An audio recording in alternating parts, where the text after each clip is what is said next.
Hey y'all, so I want to spend a few minutes today talking about site valuations. So you've done the due diligence to come up with an investment thesis for whatever site that you're looking to buy. Now it's time to figure out how much do you actually pay for the thing. And there's really a few different things that go into coming up with that final valuation number, mainly the type of business that it is and whether or not they're making money. Now we're going to focus today on these sites and businesses that are making money and how to come up with a valuation for those. I'll have a separate video for non-monetized sites and really how to value those. But if a site's making money, it is really hard not to do a multiple approach. So we're going to jump into my screen here and I'm going to show you a few different methods and tactics that I use to come up with that final valuation number.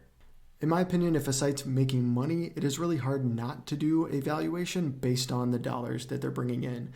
And it's really dependent on whether they are a kind of typical affiliate site or an affiliate business as to what type of approach you use to come up with that valuation. Real businesses that have real operating expenses, full-time employees on the business, and a lot of capital expenditures typically are going to have more of a formalized P&L with an EBITDA number, which is typically what you're going to use to come up with a valuation multiple for a business like that. Now there's a few different multiples that you may use just depending on the state of the business.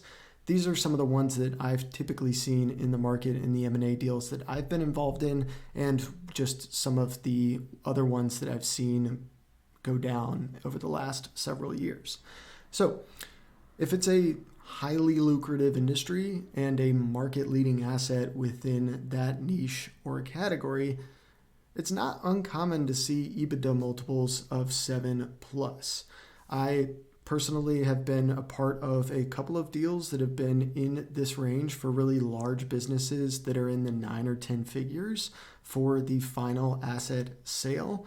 And those typically come with a lot of employees and a lot of assets and a significant P&L behind it. What I think is more typical for a lot of the middle market, let's say, for sites that are somewhere potentially in the high 6 to 7 figure range in terms of revenue and EBITDA, is around a 3 to 6x EBITDA, annual EBITDA multiple.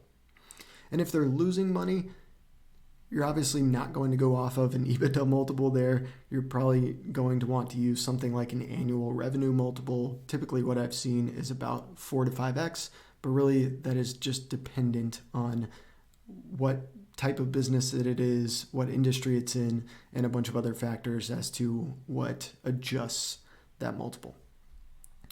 And then for affiliate sites or content sites that don't have a ton of full-time employees, and going back to some of my previous videos, really are differentiated from affiliate businesses, typically you're going to use some sort of monthly recurring revenue multiple. This is very typical what you see on a lot of marketplaces like Empire Flippers or Flippa or others out there. There's a bunch. And typically that's going to be off of the last 6 months or last 12 months trailing revenue. And what you'll typically see there is for stronger assets anywhere from 30 to 40x, although for today's market I have seen some more lucrative site sales go for more than 40x. It's not uncommon to see stuff go for 45 or 50x MRR. And then for some weaker assets with some significant risks, those could get down to a multiple of anywhere from 20 to 30, or really whatever the buyer is comfortable with there. So what differentiates some sites from getting that higher multiple versus that lower multiple? And it's really all comes down to what you find during due diligence. Things like strong content quality, a really solid backlink portfolio, well-diversified revenue streams and traffic sources are things that are going to garner a higher monthly recurring revenue multiple or even a higher EBITDA multiple for really strong and diversified businesses.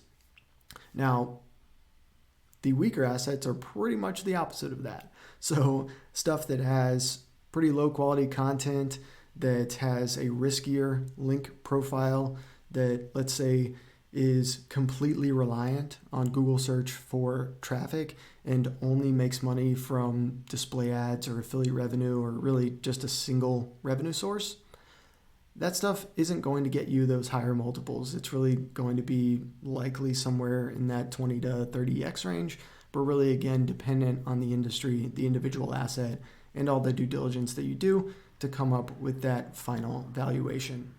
So I'll cover some different valuation methods for non-monetized sites, as well as some different types of cash that you can use to get deals done, and really just how to think about presenting the offer to the seller, and a lot of other stuff when it comes to valuations and getting the deal done.